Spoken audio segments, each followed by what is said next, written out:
This is going to put all those parts in perspective, and I'm going to try to explain how they work together. And we're going to use our little memory device of CHADS, C-H-A-D-S. The C is your air chamber. Then you got H, your hoses. Your A, your slack adjuster and push rod. Your D for CHAD is drums. And S is your brake shoes, brake pads. They use shoes. So we're going to start at the top here. This big component right here, this is your air chamber, right here on top. Okay, Ruby? Sorry. Alright, so our air chamber, it's properly mounted secured, right, to this bracket. It's not cracked or broken. It's metal, it's not cracked or broken. There's air inside there, it's not leaking. Right off the top, we're going to say that stuff about it. We got a key word when it comes to that. We want to make sure it's not dented. If you remember from the video, if you take that chamber apart, there's a rubber bladder inside there, right? That controls the air pressure. If this chamber is dented, that rubber bladder is not going to work right. And you're going to have wonky brakes. That's a technical term, by the way, wonky. So, properly mounted secured, not cracked or broken, it's not dented, it's not leaking.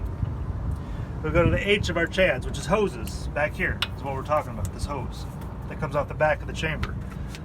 No abrasions, bulges, or cuts. It's not leaking air. Connections are properly secure and tight. A, slack adjuster and push rod. Your slack adjuster and push rod is what takes that air pressure and turns it into mechanical energy. It actually turns a cam inside here, makes your shoes go up against your drums, you stop. So you've got our slack adjuster as this whole piece right here. From this little peg that sticks up all the way down to here. It's called your slack adjuster. Your push rod is this little U-shaped thing with a little rod attached that actually physically goes inside the chamber. So we got our slack adjuster and push rod that goes into the chamber. Properly mounted secured, right? Not cracked or broken, right? This pin's right here with cotter keys. They're not missing. It connects the slack adjuster to the push rod. They're not missing.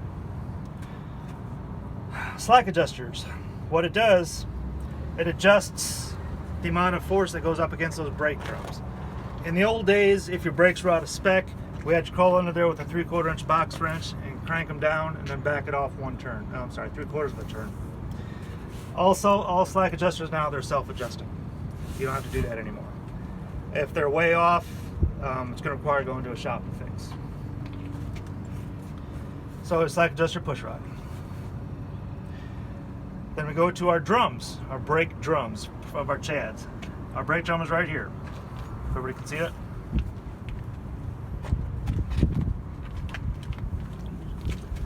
Okay. Oh, yeah. Okay. It goes all the way around. It's a big round thing, which you remember from your video.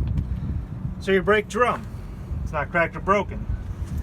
It's not dented. It's not, no damage to it.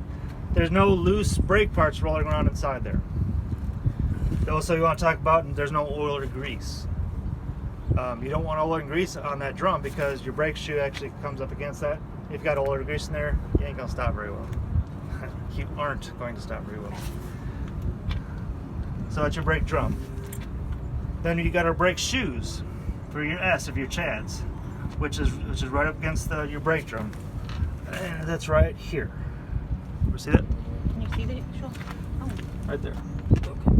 You can actually see it physically touching the brake drum because the brakes are set right now, right? Yeah. They're pushing against that brake drum because your brake is set. So you don't go anywhere, so it's not rolling down the hill. So we got a measurement to remember with the brake shoes. 1/4 inch. 1/4 inch. You don't want any less than 1/4 inches of thickness on those brake shoes, brake pads. It's important you get your terminology right because if I don't stop and think about it, I'll say the wrong thing. I'll say you can't have greater than 1/4 inch, or I'll say a maximum of 1/4 inches or something like that. So make sure you slow down and think about it if you have that little problem that I do. So no less than 1/4 inches of thickness on there. They're not cracked or broken. There's also no oil or grease on them. If there was oil or grease on your brake shoes or in your drum, that would be from your inner wheel seal. That's in your book. I want you to say that.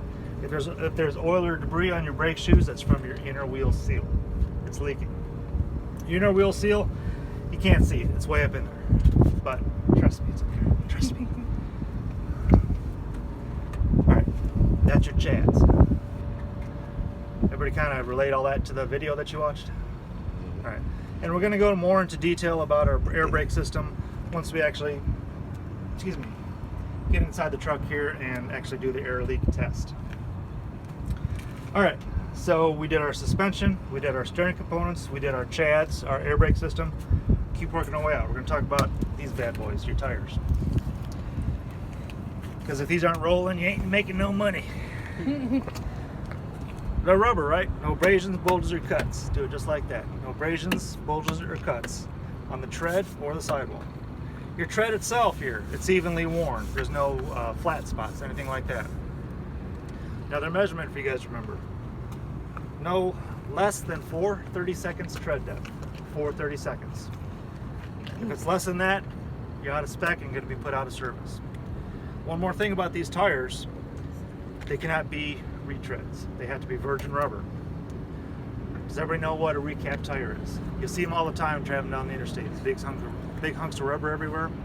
Those are recap tires that have blown. And when we get back to our drive tires, I'll show you what a recap is a little closer. Basically what it is, once this gets below 4 30 seconds, you can't use it as a steer tire anymore. They get sent off to a company. There's a zillion of them out there. There's a big process, but essentially what they do is they take this tread off right here at the seam on both sides, take that tread off, and essentially hot glue a new tread back onto the sidewalks. It's totally legal, and they actually do last a while. And those are totally legal on your drive axles and your trailer. You can't have retreads on your steers. They got to be virgin rubber, right? So now we're going to work our way in. We got our aluminum rims. Now all of our trucks have aluminum rims on our steer tires, our drive tires. All of our trailers have steel rims. And you got to be clear about that. You can't say these are steel rims. They'll get a point docked off. So our aluminum rims here, they're not cracked or broken. They're not bent from hitting a pothole or something like that. You can't have any holes in them. When they're talking holes, we're talking rust holes. I mean, not these, obviously. And also one more thing, no illegal welds. Illegal welds, kind of a funny thing, huh? What that is, if you were to hit a pothole and it cracks right here, you can actually send these off to companies. I don't exactly know how this works either, but you can send them off to a company and they can actually weld it. You can't take it to your buddy Bubba and have him say, hey, TIG weld that, just throw one on there. No, it's got to be inspected, it's got to be x-rayed, it's got to be certified. You got to carry that certification around with you as long as that rim is on your truck. Usually it's cheaper to just get a brand new rim. But they still make us say no illegal welds. So it's not cracked, bent, no illegal welds. No signs of oxidation is another one. So if you see some oxidation, which would be like green, greenish tint on there, that's oxidation. That means there's trouble forming in the actual metal consistency of your rim. Working our way in, we got our lug nuts. Touchy-feely, you want to touch all of them. We got all these lug nuts here. They're not cracked or broken, none of them are missing. We want to make sure they're not loose. Well, how are we going to know if they're loose? Well, a couple things. Right behind here, between the rim and this lug nut, you don't want to see shiny threads. Right now you see rusted threads out here, right? But with this lug nut in place, if it starts to back off, those threads are going to be shiny because they're out of corrosion. They're not going to be rusted or anything like that. So a loose lug nut might be indicated by shiny threads or rust trails. You don't want to see any rust trails, especially on aluminum rims. That's your giveaway. There's a problem with your lug nuts, probably. Alright, so our lug nuts, then we're going to go to our lug bolts right here. And our bolt holes, which you can't see but are back behind here. Your bolt holes come through the rim, the lug nuts go on that, and it tightens everything together. So our bolt and our bolt holes, they're not cracked or broken. Alright, and here's another key word you want to remember. They're not distorted. They're talking about the bolt hole themselves. It's not distorted. It's not rounded out. We had a kid come through here a couple classes ago. He said it's not wallered out. Whatever, it's not wallered out. Okay, but they want to hear distorted. All right. Keep working our way in.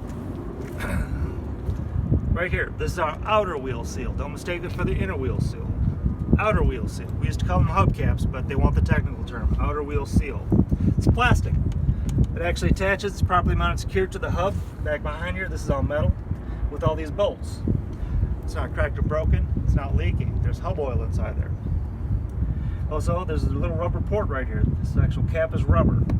That's how you would check the level. You pop that cap off and check the level. So our outer wheel seal is properly mounted secured with all those bolts to your hub. It's not cracked or broken. It's not leaking. And I would check to make sure the fluid is full by removing that port. All right. One more thing before we're done with the engine compartment, and that is this little guy right here. Your valve stem and cap. I'll make sure it's not cracked or broken. I'll make sure it's not leaking air. Actually, I don't think they have leaking air in your book anymore, but that's the thing to check.